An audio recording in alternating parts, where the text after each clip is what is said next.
Aims and benefits of different kinds of concentrative meditation. The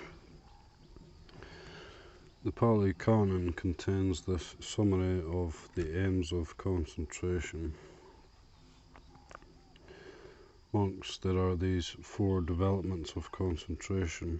1. The development of concentration cultivated and deepened that is conducive to dwelling happily in the present, Dita Dhamma Sukha Vihara. 2. The development of concentration cultivated and deepened that is conducive to knowledge and vision. 3. The development of concentration cultivated and deepened that is conducive to mindfulness and clear comprehension. 4. The development of concentration cultivated and deepened that is conducive to the end of all mental taints. Development number 1. The Pali Canon explains this as the 4 jhanas. This refers to developing the jhanas as one way of experiencing happiness, corresponding to the teaching on the 10 levels of happiness. From coarse to refined, these levels are sensual pleasure, bliss in the 4 stages of fine material jhana, bliss in the 4 stages of immaterial jhana, and bliss in the attainment of cessation, Nirodha Samapatti. The Buddha and the Arahants develop the jhanas when they are not engaged in other activities, for ease and relaxation, abiding at ease in the presence. Dita Dhamma Sukha Vihara. Development number 2. The Pali Canon explains this as a meditation on the perception of light, aloka sanya. By establishing the perception, it is de diva sanya, irrespective of whether it is day or night, with a bright, spacious mind, unencumbered by the hindrances. The commentaries say that knowledge and vision, jnana dasana, here refers to the divine eye, which they claim is the apex of the 5 mundane higher psychic attainments. In some places the commentaries claim that the single word jnana dasana refers to all of the 5 mundane higher psychic attainments. This benefit thus refers to the application of concentration in order to generate special psychic attainments and powers. Development number 3. Paying attention to and thoroughly knowing thoughts and feelings which arise and pass away in one's daily life. The Pali Canon explains this as knowing clearly the sensations, Vedana, perception, sanya, and thoughts, vitaka, which arise, are established and pass away. Development number 4. The Pali Canon explains this as the possession of wisdom, of constantly discerning the rising and ceasing of the 5 aggregates of clinging. To reflect in the following ways: the body is this way, the arising of the body is this way, the decline of the body is this way. Similarly with feeling, perception, volitional formations, and consciousness. Generally speaking, this refers to applying concentration to assist wisdom, to act as a support or a foundation for the development of insight, in order to realize the supreme goal, knowledge of the destruction of the taints, knowledge of liberation.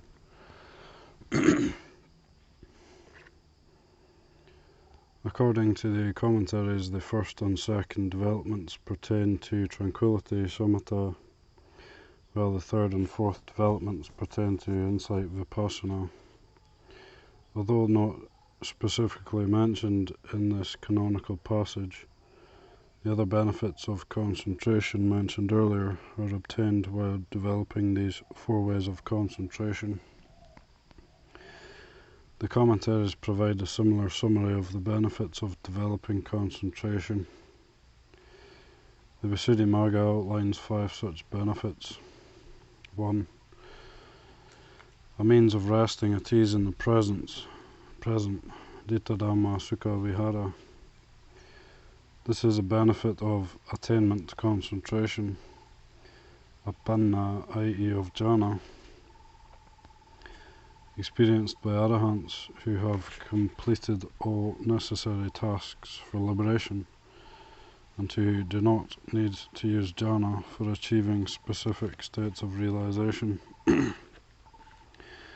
Here the commentaries cite the Buddha's words. These jhanas are called pleasant abidings here and now in the Noble One's discipline. 2. A basis or approximate cause, patatana, for insight. This is a benefit of attainment concentration, or even of access concentration. But this degree of concentration is not exceptionally bright or spacious. It is experienced both by a person in training, Sekha, and by ordinary people. Here the commentaries cite the Buddha's teaching. Bhikkhus develop concentration. A bhikkhu who is concentrated understands things as they really are. 3. A basis or approximate cause for higher psychic attainments, abhinya. This is a benefit of attainment concentration experienced by a person who has obtained the 8 concentrative attainments, samapatti. Such a person can generate the higher psychic attainments as desired. Here the commentaries cite the Buddha's teaching. The mind is pliable, wieldy. When he inclines his mind towards the realization of whichever things there are to be realized through direct knowledge, he attains the ability to witness these things, there being a suitable basis. 4. An ability to reach exceptional planes of existence. A person is born in fortunate and lofty realms of existence. This is a benefit of attainment concentration experienced by an unawakened person who has attained and not fallen away from jhana. Such a person is reborn in the Brahma realm. Here the commentaries cite the teaching. Having developed the first jhana to a limited degree, parita kusala, where is a person reborn? He joins the divine company of Brahma's retinue. Even access concentration can lead to the higher realms of the 6th sense sphere heavens. 5. An ability to enter the attainment of cessation, nirodha samapatti. This is a merit of attainment concentration experienced by an arahant or a non-returner who has reached the 8 concentrative attainments. Such a person can experience bliss in a state free from perception and feeling for up to 7 days. Here the commentaries cite the teaching in the Patisambhida Magga on knowledge connected to the attainment of cessation.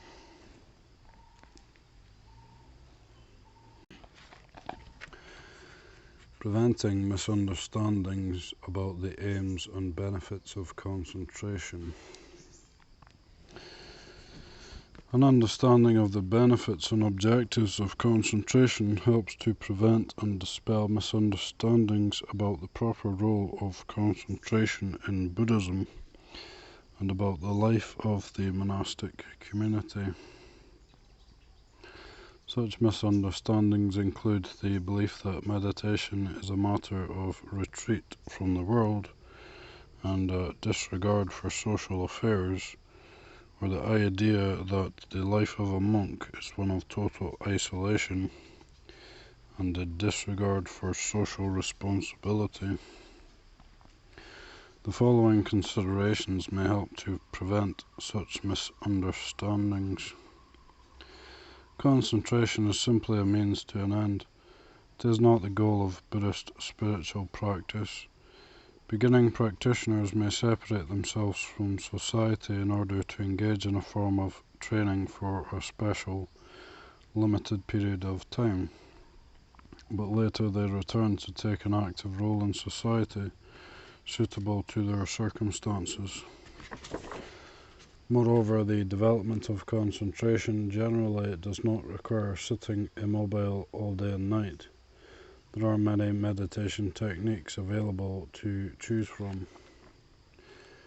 The Buddha's teaching on the four foundations of mindfulness reveals how some people are able to realize arahantship after practicing these factors for only 7 days.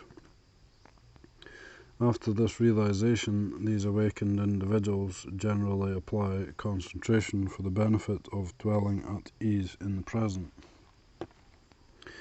They can dedicate the large remainder of their time to live according to the Buddha's original exhortation.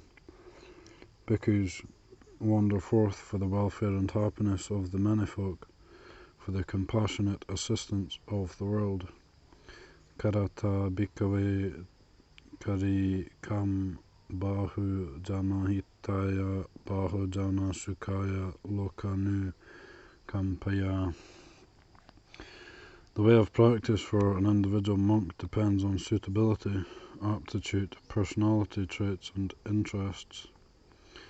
Some monks wish to live alone in the forest, and this is suitable for them. For others, it is inappropriate for them to live in the forest, even if they desire to do so. There are examples in which the Buddha did not give his permission for particular monks to practice on their own in the forest. Even if a monk lives in the forest, the monastic discipline forbids a monk from cutting himself off entirely from social responsibilities in the manner of a rishi or a hermit. In Buddha-dhamma, the desired benefit of concentration and of jhana is a state of mind that is pliable and wieldy, which is conducive to the application of wisdom, as mentioned earlier. The other benefits obtained from concentration and from jhana are considered supplementary or special, and they are sometimes even undesirable, in which case the Buddha did not condone these. For example, a person who cultivates concentration with the desire for psychic powers is deemed as establishing wrong intention. Psychic powers can generate many ill effects, are subject to decline, and are unable to lead to the realization of the goal of Buddha-dhamma. Having said this, someone who practices for the purpose of wisdom and who obtains psychic powers through the development of concentration is considered to possess exceptional abilities. In any case, even if a person develops concentration with the proper objective, as long as he or she has not yet realized the true goal, the acquisition of psychic powers will always be a danger. This is because these powers may cause infatuation and attachment, both for the person who has these powers and for others, and because they can lead to an increase of mental defilement and thus impede spiritual progress. Although the Buddha possessed numerous psychic powers, he did not encourage the use of such powers, because they are not the path of wisdom and deliverance. From the Buddha's life story, we see that he used psychic powers in certain situations in order to subdue psychic powers or to subdue an attachment to such powers.